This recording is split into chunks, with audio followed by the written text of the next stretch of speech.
સ્વામિનારાયણ વિદ્યાર્થી મિત્રો, કેમ છો? મજામાં છો ને? ચલો, દરેક વિદ્યાર્થી મિત્રોએ પાઠ્યપુસ્તક, નોટ, પેન લઈ લીધા છે ને? તો ચાલો, ધોરણ 8 સામાજિક વિજ્ઞાન પાઠ 7 આબોહવાકીય ફેરફાર વિશે વિદ્યાર્થી મિત્રો હવે આપણે અભ્યાસ કરવાના છીએ અને એ પણ ફોટોગ્રાફ્સની સાથે. તો ચાલો હવે આપણે ફોટોગ્રાફ્સ સાથે આ પાઠની શરૂઆત કરીશું. જુદા જુદા સ્થળ પર હવામાનનું પ્રમાણ તેમજ તેનું જુદા જુદા સ્થળ પર હવાનું પ્રમાણ અને હવાની ગતિ અલગ અલગ હોય છે. ઉપરાંત રોજિંદા જીવનમાં ઠંડી, ગરમી કે વરસાદમાં થતા ફેરફારને વાતાવરણમાં થતા ફેરફાર તરીકે ઓળખાવીએ છીએ. અહીં વિદ્યાર્થી મિત્રો તમે ઠંડીનું, ગરમીનું અને ચોમાસાનું તમે ચિત્રમાં જોઈ શકો છો. અને એને કારણે આપણે આબોહવા જેમ જેમ પરિવર્તન પામતી જાય એમ આપણી દિનચર્યાઓ ઉપર પણ પરિવર્તન થતું હોય છે. વાતાવરણમાં થતા એકાએક ઘટાડો કુદરતી હોવાની સાથે સાથે માનવ સર્જિત પણ છે. લોકો દ્વારા થતી પ્રવૃત્તિઓની અસર પણ વાતાવરણ પર પડે છે. વાતાવરણમાં થતા ફેરફારને સમજવા માટે કેટલીક સંકલ્પનાઓ સમજવી જરૂરી છે, જે નીચે મુજબ છે. જેમ કે સૌપ્રથમ વાતાવરણ એટલે શું એ વિશે વિદ્યાર્થી મિત્રો આપણે જોઈએ. આમ તો વિદ્યાર્થી મિત્રો તમને ખ્યાલ જ હશે કે વાતાવરણ એટલે શું. તમે પાઠ બીજો આપણી આસપાસ શું છે એમાં પૃથ્વી પરના 4 આવરણોનો અભ્યાસ કર્યો હતો. એમાં આપણે વાતાવરણ વિશે પણ અભ્યાસ કર્યો હતો. હવે થોડુંક વધારે એના વિશે જોઈએ તો પૃથ્વીની ચારે બાજુ વીંટળાઈને આવેલા હવાના આવરણને આપણે વાતાવરણ કહેવામાં આવે છે. વાતાવરણ છે એ અલગ અલગ વાયુઓનું બનેલું આવરણ એટલે આપણે એને વાતાવરણ કહીએ છીએ, જે પૃથ્વીની સપાટીથી લઈને 1600 કિમીની ઊંચાઈ સુધી વિસ્તરેલું હોય છે. વૈશ્વિક તાપમાન વધવાથી તાપમાન, પવનની દિશા અને ભેજ વગેરેમાં જે ફેરફાર થાય છે તેને આપણે આબોહવાના ફેરફાર કહેવામાં આવે છે. કોઈ પણ પ્રદેશના તાપમાન, ભેજ અને વરસાદની ટૂંકા ગાળાની સરેરાશ સ્થિતિ એટલે હવામાન કહેવાય છે.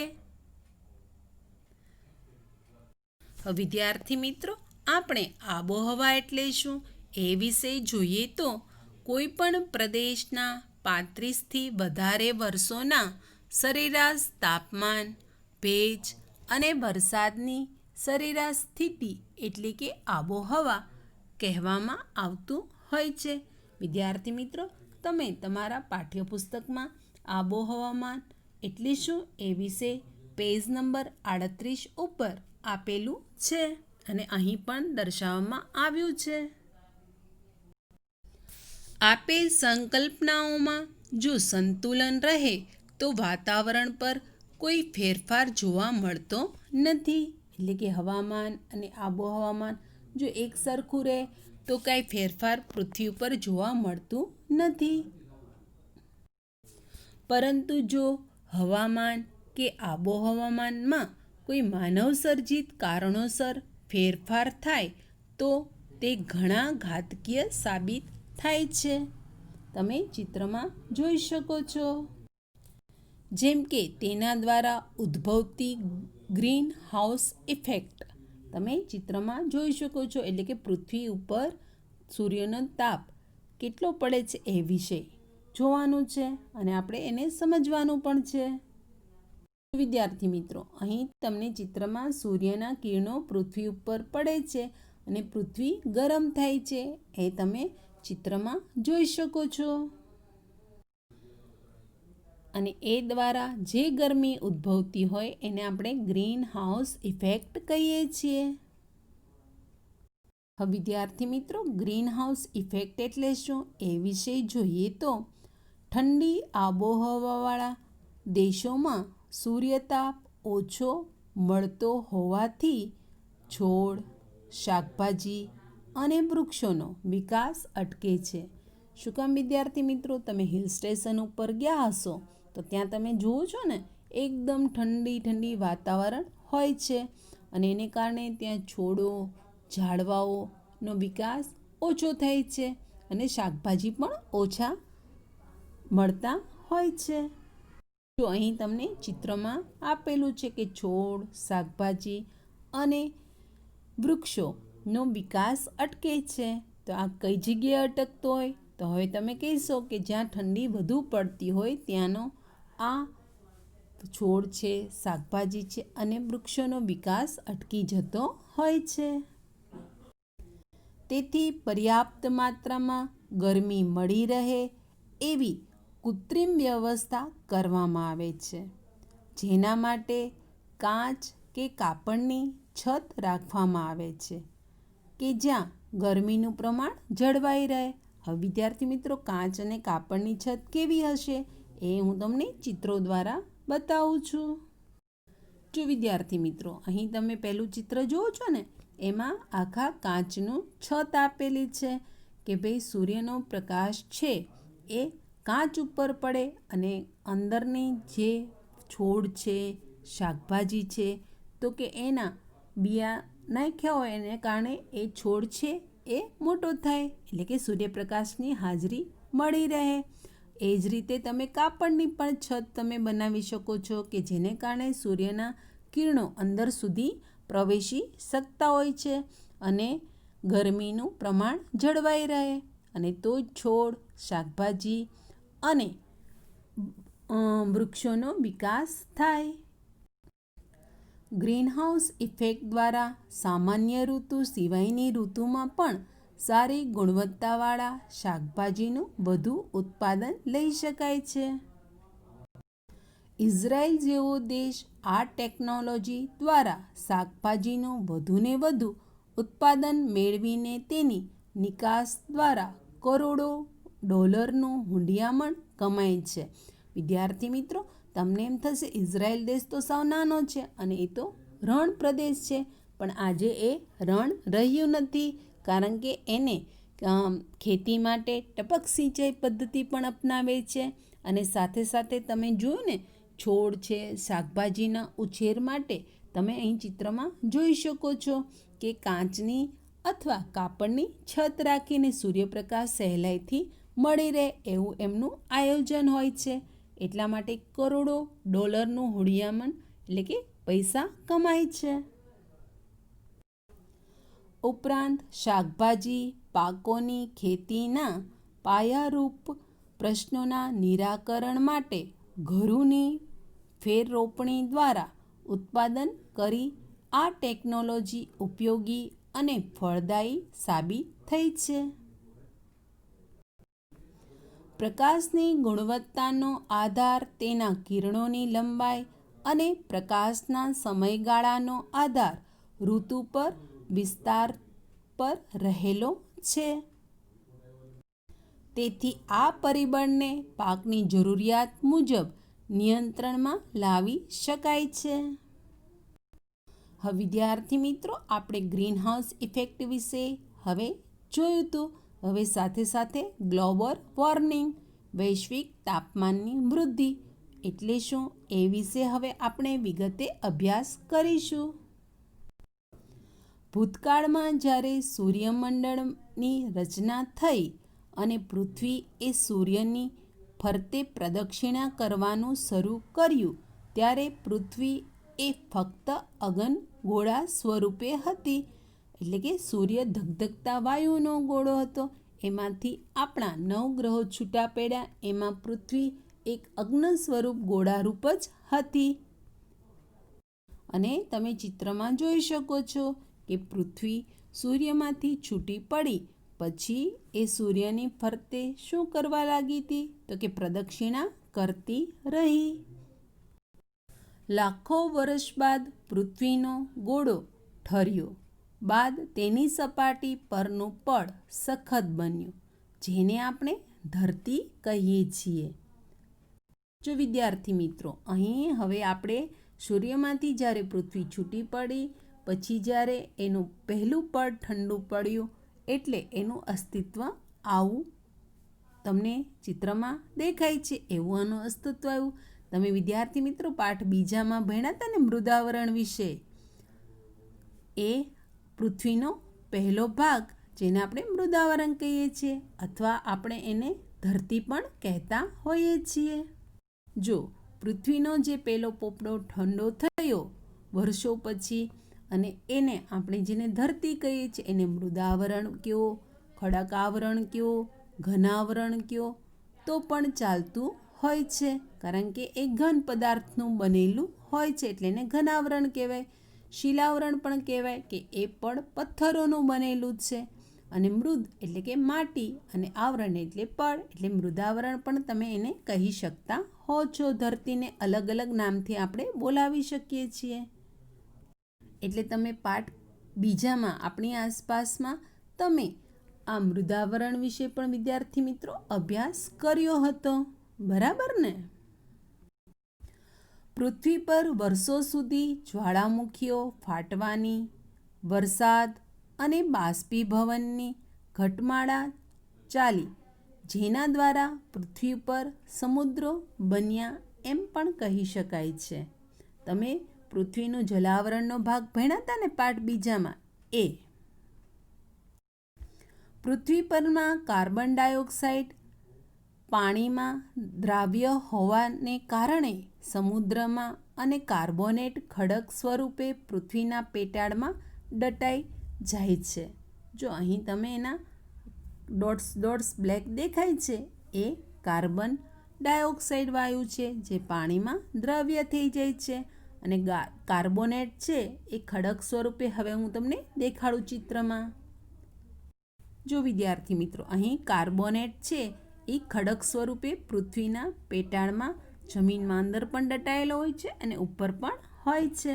તમે ચિત્રમાં જોઈ શકો છો. પૃથ્વી પરનું તેનું પ્રમાણ 70%થી ઘટીને 0.003% રહ્યું, જેથી પૃથ્વી પર વાતાવરણ અસ્તિત્વમાં આવ્યું. સૂર્ય પરથી પૃથ્વી પર આવતા કિરણો વાતાવરણમાંથી પસાર થતાં પૃથ્વી પર પડે છે.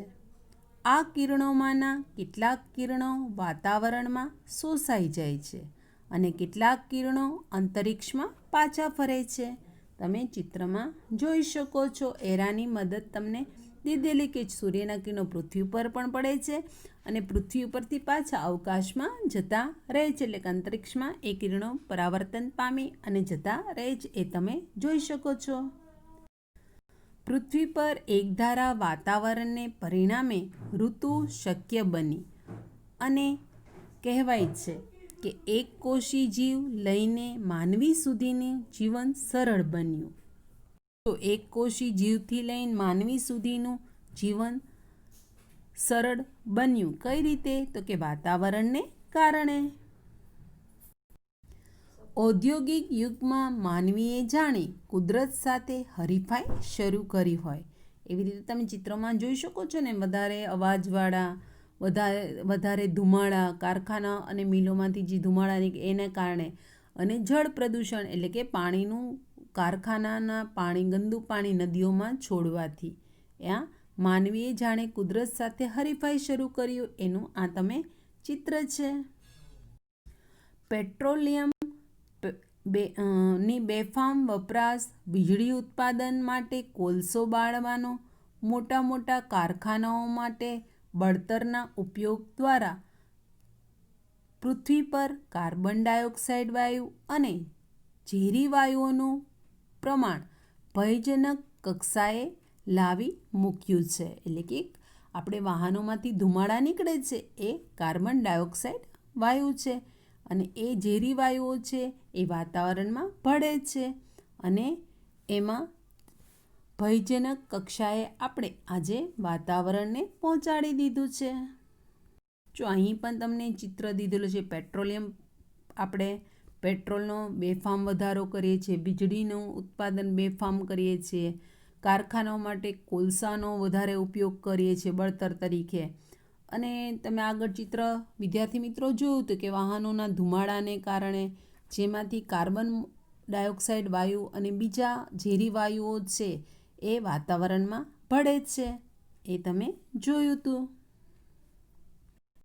જેને આપણે ગ્લોબલ વોર્મિંગ તરીકે ઓળખતા થયા છે. એટલે કે પૃથ્વી ઉપર તમે આ બધા સાધનો વાપરો છો અને એને કારણે પેટ્રોલ એટલે કે વાહનોમાં ધુમાડો નીકળે છે એ ગરમ હોય છે અને એ વાતાવરણમાં ભળે છે એટલે ગરમ વાતાવરણ થતું હોય છે. જેમ જેમ તમે કારખાના હોય, મિલો હોય, એના ધુમાડાથી પણ તમે વિદ્યાર્થી મિત્રો વાતાવરણ છે એ ખૂબ ગરમ થતું હોય છે, જેને આપણે ગ્લોબલ વોર્મિંગ તરીકે ઓળખવામાં આવે છે. આ બધી વસ્તુઓ તમે વાપરો છો એને કારણે કહેવાય છે ગ્લોબલ વોર્મિંગ એટલે પૃથ્વીના વાતાવરણને ગરમ કરનારી ગ્રીન હાઉસ ઇફેક્ટ. એને આપણે ગ્લોબલ વોર્મિંગ પણ કહીએ છીએ. ગ્રીન હાઉસ ઇફેક્ટ એટલે કે સૂર્યના કિરણો સાથે આવતી ગરમીને વાતાવરણમાં આવ્યા પછી પૃથ્વી પર અથડાઈને પરાવર્તન પામી અવકાશમાં જવા ન દેવાય એવી સ્થિતિને આપણે ગ્રીનહાઉસ ઇફેક્ટ કહીએ છીએ. જો વિદ્યાર્થી મિત્રો અહીં તમે ચિત્રમાં જુઓ છો કે સૂર્યના કિરણો પૃથ્વી ઉપર પડે છે અને પૃથ્વી ઉપરથી ફરી પાછા અંતરિક્ષમાં જાય છે, જેને આપણે ગ્રીનહાઉસ ઇફેક્ટ પણ કહીએ છીએ. અને અમુક કિરણો છે એ પરાવર્તન પામીને અવકાશમાં વધારે ઊંચાઈ સુધી જઈ શકતા નથી એવી સ્થિતિ એટલે ગ્રીનહાઉસ ઇફેક્ટ. હવે વિદ્યાર્થી મિત્રો આપણે પૃથ્વીના તાપમાનમાં થતો વધારો કેવી રીતે થાય છે એ વિશે હવે અભ્યાસ કરીશું. એમાં તો પૃથ્વી પર અતિશય ગરમી પડવી, અતિશય વરસાદ પડવો અને ઋતુમાં થતું અનિયમિત પરિવર્તન વગેરે ઘટનાઓ સામાન્ય બની છે. તમે ચિત્રમાં જોઈ શકો છો. સમગ્ર દુનિયા અત્યારે ગ્લોબલ વોર્મિંગના કારણે ચિંતિત છે. દિન પ્રતિદિન સમગ્ર પૃથ્વીના તાપમાનમાં વધારો થતો જોવા મળે છે. વિદ્યાર્થી મિત્રો અહીં તમને પૃથ્વીનું ચિત્ર આપેલું છે. એને કારણે હવે દિન પ્રતિદિન કારખાના, ઉદ્યોગો, ઔદ્યોગિક યુગને કારણે નવા કારખાનાઓ ખુલે છે. એને કારણે કારખાનાઓના ધુમાડા નીકળે છે. વાહનોના ધુમાડાથી પૃથ્વી પર ગરમીનું પ્રમાણ ખૂબ વધે છે અને એને કારણે દિન પ્રતિદિન એ આપણે ગ્લોબલ વોર્મિંગનો અનુભવ કરીએ છીએ, એટલે ગરમીનો અનુભવ કરતા હોઈએ છીએ. પૃથ્વી પરની અતિશય ગરમી પડવી, અતિશય વરસાદ પડવો અને ઋતુમાં થતું અનિયમિત પરિવર્તન વગેરે ઘટનાઓ સામાન્ય હવે બનતી જાય છે. જો વિદ્યાર્થી મિત્રો અહીં પૃથ્વી પર ગરમીનું પ્રમાણ વધે છે એનું પણ તમને ચિત્ર આપેલું છે. હવે અતિશય વરસાદ પણ પડે છે એનું પણ તમને અમે ચિત્ર દેખાડ્યું છે. અને ઋતુમાં થતું અનિયમિત પરિવર્તન એનું પણ વિદ્યાર્થી મિત્ર ચિત્રમાં તમે જોઈ શકો છો. અને આ બધાને કારણે પૃથ્વી પરનું તાપમાનમાં દિન પ્રતિદિન વધારો થતો જોવા મળે છે. વિદ્યાર્થી મિત્રો તમને એમ થશે કે પૃથ્વી ગરમ કેમ થાય છે? હવે આપણે એના વિશે અભ્યાસ કરીશું. ગ્રીનહાઉસ ઇફેક્ટમાં સક્રિય ફાળો આપતા વાયુઓ જેવા કે carbon dioxide, methane, nitrous oxide, fluorocarbon એટલે કે CFC અને હેલોકાર્બન ને ગ્રીન હાઉસ વાયુઓ તરીકે ઓળખવામાં આવે છે. પૃથ્વીના તાપમાનમાં છેલ્લા 100 વર્ષોમાં 0.6 સેલ્સિયસનો વધારો થયો છે. જુદા જુદા વાયુઓનું પ્રમાણ જેવા કે કાર્બન ડાયોક્સાઇડ વાયુ 64%, ફ્લોરાકાર્બન 65%, મિથેન 10% અને હેલોકાર્બન 0.5%નો સમાવેશ થાય છે. હવે વિદ્યાર્થી મિત્રો, હું તમને પાઠ્યપુસ્તકમાં કેવી રીતે એનું ચિત્ર આપ્યું છે એ તમને દેખાડીશ. જો વિદ્યાર્થી મિત્રો, મેં તમને ઓલો ચાર્ટ દેખાડ્યો હતો ને, હવે તમારા પુસ્તકમાં આવું ચિત્ર આપેલું છે કે કાર્બન ડાયોક્સાઇડ 76% છે, ફ્લોરાકાર્બન 65% છે, મિથેન 10% છે અને હેલોકાર્બન 0.5% છે. તમને ચિત્રમાં પાઠ્યપુસ્તકમાં આવી રીતે ચિત્ર આપેલું છે, બરાબર ને? આમ વિશ્વનો દરેક માનવી 4.5 મેટ્રિક ટન કાર્બન છોડે છે. આજથી 100 વર્ષ પહેલાં CO2 એટલે કે કાર્બન ડાયોક્સાઇડ 275 ppm હતો. આજે 350 ppm થયો છે. જોયું ને વિદ્યાર્થી મિત્રો કે વિશ્વનો દરેક માનવી 4.5 મેટ્રિક ટન કાર્બન છોડે છે અને આજના 100 વર્ષ પહેલાં CO2 275 ppm હતું અને આજે એ વધીને કેટલું થયું છે તો કે 350 જેટલું ppm થયું છે. વિદ્યાર્થી મિત્રો, તમને એમ થશે આ બેન ppm કેમ બોલે છે? તો ppm એટલે પાર્ટ પેર મિલિયન, એટલે કે 10 લાખનો એક ભાગ, એટલે કે 0.28%નો ppm 280 થાય છે એમ કહી શકાય. જો મેં તમને કીધું હતું ને કે 0.28% હોય તો એનો ppm કેટલો થશે તો કે 280 જેટલો થતો હોય છે. હવે વિદ્યાર્થી મિત્રો, આપણે પૃથ્વીને ગરમ કરવામાં જવાબદાર પરિબળો વિશે જોઈએ તો તમને નીચે કોષ્ટક આપેલું છે કે થર્મોપાવર મથક 200 મેગાવોટ સ્થળનું અને સમય છે વાર્ષિક. એને ગ્રીન હાઉસને અસર કરતા વાયુનું ઉત્સર્જનનું પ્રમાણ 9 લાખ ટન છે. એવી જ રીતે અહીં વિદ્યાર્થી મિત્રો તમને 9 લાખ ટન દીધું છે બીજામાં, પણ એ ખરેખર છે મોટરકાર માટે જે વાર્ષિક છે, સમય છે અને કેટલું વાયુનું ઉત્સર્જન કરે છે તો કે 17 કરોડ ટન.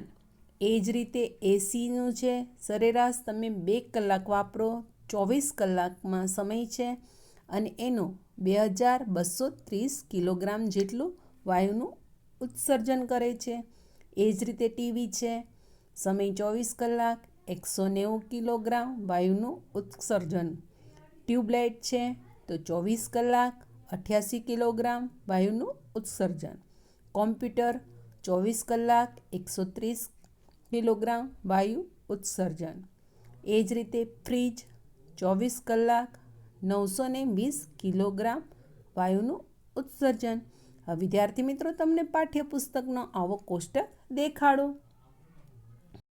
જો વિદ્યાર્થી મિત્રો, આ તમારા પાઠ્યપુસ્તકમાં પેજ નંબર 41 ઉપર મેં હમણાં જે તમને કોષ્ટક દેખાડ્યું ને, એ કોષ્ટકનું આ ચિત્ર છે કે પૃથ્વીને ગરમ કરવા માટે આપણે કેટલાક જવાબદાર છીએ એ વસ્તુ અહીં તમને આપેલી છે. જો મેં તમને ઓલો કોષ્ટક પાઠ્યપુસ્તકનો દેખાડ્યો તો ના સમજાયું તો ને, આ એ કોષ્ટક છે. વર્લ્ડ મિટિયોરોલોજીકલ ઓર્ગેનાઇઝેશન એટલે કે WMO એ વિશ્વ હવામાન સંસ્થા છે. તેના મત પ્રમાણે ઈસવીસન 1850થી આજ સુધીમાં એટલે કે ઈસવીસન 2008ના વર્ષનું સમુદ્ર અને જમીન સપાટી પરનું સંયુક્ત તાપમાન સેલ્સિયસ જેટલું હતું. એટલે તમારા પાઠ્યપુસ્તકમાં એ તાપમાન 0.31 સેલ્સિયસ દેખાડેલું છે. જો વિદ્યાર્થી મિત્રો, અહીં WMOનું તમને સિમ્બોલ આપ્યું છે, વર્લ્ડ મેટિયોરોલોજિકલ ઓર્ગેનાઇઝેશનનું, જે વિશ્વ હવામાન સંસ્થાનું આ ચિહ્ન છે, એ તમે જોઈ શકો છો. જે ઈસવીસન 1961થી ઈસવીસન 1990ના ગાળામાં સરેરાશ તાપમાન કરતાં વધારે હતું, એ એમને જાહેર કર્યું. હવે વિદ્યાર્થી મિત્રો, આપણે જુદા જુદા ગ્રીનહાઉસ વાયુઓ વિશે હવે અભ્યાસ કરીશું. એમાં પહેલું છે મિથેન. બરોબર. મિથેન એક રાસાયણિક સંયોજન છે. ઓક્સિજનની હાજરીમાં મિથેનને બાળતા કાર્બન ડાયોક્સાઇડ અને પાણી છૂટા પડે છે. ઈસવીસન 1750માં 315 ppmમાંથી ઈસવીસન 2005માં 1764 ppm જેટલો આશ્ચર્યજનક વધારો નીચે પ્રમાણેના કારણો મુજબ થયો હતો. એમાં પહેલું પશુઓના ઉચ્છ્વાસ અને ચયાપચયની ક્રિયામાં, બીજું છે ડાંગરની ખેતીમાં, અને ત્રીજું છે સેન્દ્રિય કચરો સડવાથી કે કેટલા ટન મિથેન વાયુનું ઉદ્ભવ થયો હતો. તમને જો પહેલાં ચિત્રમાં 14 કરોડ ટન દીધું છે, પછી 15 કરોડ ટન દીધું છે, અને 7 કરોડ ટન, એટલે એટલો વાયુ મિથેન વધુ પ્રમાણમાં જોવા મળ્યો. બીજો વાયુ છે નાઇટ્રોક્સ ઓક્સાઇડ. એની સંજ્ઞા છે N2O. ખાતરોના ઉપયોગ સહિત કૃષિ એટલે કે ખેતીને લગતી થતી પ્રવૃત્તિઓને પગલે વાતાવરણમાં નાઇટ્રસ ઓક્સાઇડનું પ્રમાણ વધે છે. નાઇટ્રસ ઓક્સાઇડનું પ્રમાણ 270 ppmથી વધીને અત્યાર સુધીમાં 319 ppm થયું છે. એટલે તમને જોઈ શકો છો, ચોખ્ખો વધારો થાય છે. 270માંથી 319 ppm થઈ ગયું. એ જ રીતે ત્રીજો વાયુ છે ક્લોરાફ્લોરા કાર્બન CFC. એનું પ્લાસ્ટિક, ફ્રીજ, એસી, સર્કિટ સર્જન અને એરોસેલ સ્પ્રે, એટલે કે 1 માઇક્રોકોનથી 10 માઇક્રોકોન આકાર ધરાવતા સૂક્ષ્મ કણોને એરોસેલ કહેવામાં આવે છે. વગેરેના વપરાશથી CFCમાં વધારો થાય છે. એ તમે જોઈ શકો છો કે પ્લાસ્ટિક છે, એસી વાપરો, એરોસેલ સ્પ્રે વાપરો, ફ્રીજ વાપરો, એટલે કે આ બધા સાધનો વાપરો, તો એમાં ક્લોરાફ્લોરા કાર્બન વાયુનું પ્રમાણ વધી જાય છે પૃથ્વી ઉપર.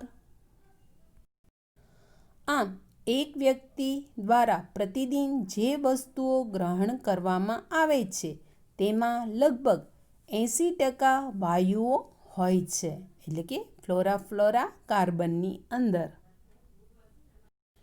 એક વ્યક્તિ પ્રતિદિન 22,000 વખત શ્વાસ લે છે.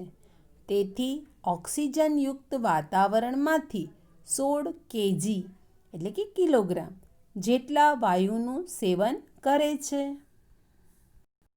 આમ 23 જાન્યુઆરી 1995ના યુનોના સંયુક્ત ઠરાવથી દર વર્ષે 16 સપ્ટેમ્બરે આપણે ઓઝોન દિન તરીકે ઉજવવામાં આવે છે. 2007નું વર્ષ 1980 પછી સૌથી વધુ ગરમ હતું. તો વિદ્યાર્થી મિત્રો, આજે આપણે આ પાઠની અંદર હવામાન એટલે શું? આબોહવા એટલે શું? ગ્રીનહાઉસ ઇફેક્ટ એટલે શું? બદલાતી આબોહવા કેવી રીતે બદલાય છે એ વિશે અભ્યાસ કર્યો. સાથે સાથે ગ્લોબલ વોર્મિંગ વિશે અભ્યાસ કર્યો. પૃથ્વી ગરમ કેવી રીતે થાય છે એ વિશે અભ્યાસ કર્યો.